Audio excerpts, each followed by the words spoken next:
हिंदवी स्वराज्याच्या उभारणीमध्ये अनमोल योगदान दिलेल्या वैभवशाली रायगड भूमीचा शिवकालीन इतिहास जाणून घेण्यासाठी बबन शेलार टॉक शोला सबस्क्राईब करा आणि शेअर करा। आज या ठिकाणी रायगड जिल्ह्यातील पोलादपूर तालुक्यातील कुडपण या ठिकाणी आपण आलो आहोत। हे गाव साधं सुधं गाव नाही, शिवछत्रपतींच्या हिंदवी स्वराज्याच्या उभारणीत येथील योद्ध्यांनी येथील मावळ्यांनी आपल्या पराक्रमाची शर्त गाठून हिंदवी स्वराज्य उभं केलं। ते हे गाव शेलारमामांचं गाव म्हणून ओळखलं जातं आणि आजही शेलारमामांचे वंशज इथे राहतात। थोडक्यात सांगायचं म्हणजे काय की शेलार हे क्षत्रतेजी क्षत्रिय यांची सत्ता इसवी सन पूर्व 800 ते 1250 या काळात संपूर्ण गोव्यापासून मुंबई बंदरापर्यंत आणि कोल्हापूरवर होती।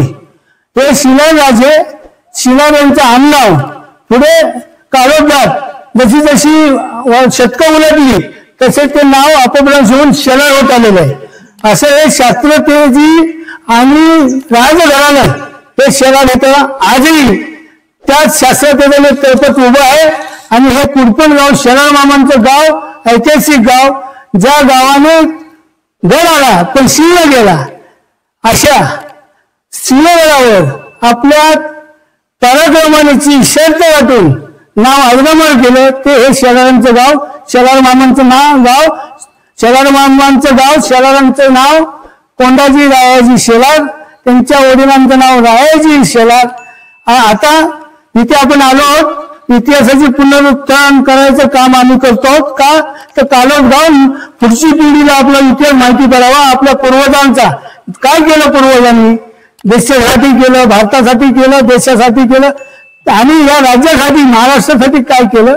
आपलं तिथं कोंडाने ठेवले ते शेलार तानाजी मालुसरे आणि सुरेजी मालुसरे आमच्या हे शेलारमामा 80 वर्षाचा म्हातारा हा शेवटी त्या 1500 गनिमांना अवघे बाणाच्या शिपायांना भिडला आणि जय प्राप्त करून सिंहगडावर आपला भगवा झेंडा फडकवला। ते शेलारमामा हे त्यांचं जन्मस्थान आणि ही त्यांची वंशज लोक आहेत। आता ते तुम्हाला थोडक्यात माहिती इथली सांगतील। सांगा।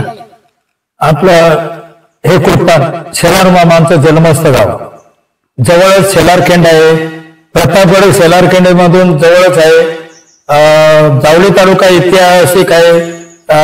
आपलं तानाजी मालुसऱ्यांचं गाव गोडवली, ज्या वेळेला गोडवलीवरती हल्ला झाला आणि तिथं पार्वतीबाई बहीण काळोजी मालुसऱ्यांना दिली होती, हल्ला झाला भेटायला म्हणून शेलारमामा गोडवलीमध्ये गेले तर परिस्थिती बघितल्याच्या नंतर परिस्थिती बिकट पाहिली। दोन्ही भाच्यांना उचलले, तानाजी मालुसरे आणि सूर्याजी मालुसऱ्यांना घेतले आणि कुडपण मध्ये आले। कुडपण मध्ये थोडे वर्ष त्यांनी वास्तव्य केलं, तिथं थोडंसं शिक्षण दिलं शेलारमामांनी त्यांना।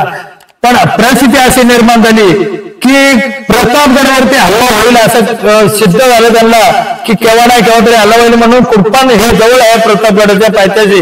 आणि मग त्याने उंबरट हे उंबरटचं गाव होतं, तिथं एकदम सुरक्षित राहावं हे म्हणून शेलारमामाने आपले दोन्ही भाचे घेतले आणि उंबरटला गेले। तिथं पूर्णपणे शिक्षण दिलं त्यांना आणि महाराजांना त्यांनी विनंती केली की माझे दोन्ही भाचे तुम्ही सैन्यामध्ये सामील करून घ्यावं। आणि सैन्यामध्ये सामील केल्याच्या नंतर दोन भाचे आणि शेलारमामा हे परंपरा आपल्या महाराष्ट्राची सेवा करीत होते किंवा महाराजांच्या बरोबर अगदी नेमाने आणि इच्छेने वागत होते। तरी त्याने ज्या वेळेला सिंहगड घेतला, कोंढाणा घेतला, कोंढाणावरती स्वारी केली आपले तानाजी मालुसरे, त्यावेळेला शेलारमामा सांगत होते। शेलारमामाने ज्या वेळेला तानाजी मालुसरे पडले त्यावेळेला उदय भानूने पडलेल्या मुर्द्याला लाथ मारली आणि शेलारमामा यांना एकदम चिड आली। शेलारमामाने उदय भानूला हत्याराने मारलं नाही, वाघ जसा जनावरांचा नरडा पडतो तसं शेलारमामाने उदय भानूचं आपल्या तोंडाने आपल्या दाताने नरडा फोडून उदय भानूला तिथं मारला। आणि हा सिंहगड महाराजांनी किंवा इतर सैन्याने जे गेले होते त्यांनी ताब्यात घेतला।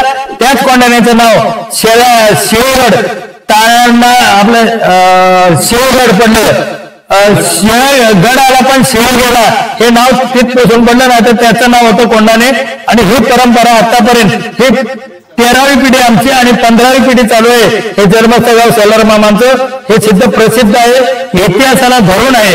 आणि शेलार वस्ती ही परंपरा रायगड, पहाडगड, कोल्हापूर, सोलापूर ह्या बऱ्याच ठिकाणी आमची शेलार पिढी वाढत गेलेली आहे आणि ही परंपरा आमची आतापर्यंत चालत आलेली आहे. असं ह्या इतिहास शेलार मामांचा आतापर्यंत आहे. ही शेलार मामांची समसर, हिला समसर म्हणतात. दांडपट्टा तुकडे होऊन गेले, ढाल तुकडे होऊन गेले. हा बिचवा न दिसणारा हाताळ, हे त्याला कटआउट म्हणायचे, पण आता त्याला बिचवाही म्हणतात आणि कटआउटही म्हणतात. ही तलवार आम्ही एक समजा फिरणाऱ्या मुलांना लागली म्हणून आम्ही मूठ दाबलेले. ही तलवार दहावी बिली जे काय होतात त्या झोपून गेलेत आणि सर्व बाद होऊन गेले. आणि हे चुकून कुठे राहिले शेलार मामांच्या जुन्या घरामध्ये, ते आतापर्यंत आम्ही परंपरा ते साधन केलेले आहे आणि त्याला आतापर्यंत जतन करीत आलेलं आहोत. ही जे काय आम्ही उभे सर्व मंडळ आहेत ही शेलार मामांची समाधी.